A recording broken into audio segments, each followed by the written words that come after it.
Manaf müəllimin üzrü sayısın, hörmət mənasında. Can, Allah sizlər də qorusun.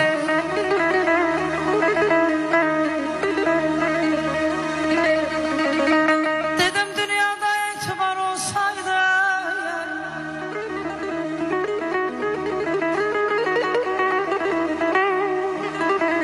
dünyada etibar olsaydı,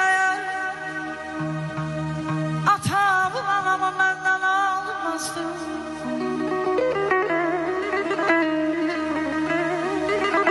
Tükenen takati solan ümitler yar yollarında olda kalmazdı.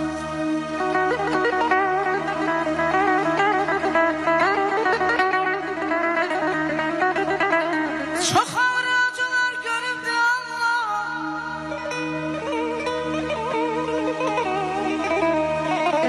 çok ağrılar, acılar görüldü Allah. Arzusu yar yolda alındı Allah. Çok gülenin çok derdi var dünyada, çok gülenin çok derdi var dünyada. Nice de Eribasan ey dünya ezelden, sen fanisan ey dünya.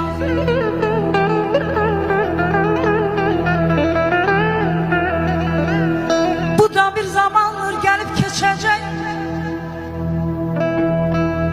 gəm sevinç içinde atıp gidecek. Onsuz da bu dünya ne sana ne bana kalmaz. Bir günde koca dünya özü göçecek.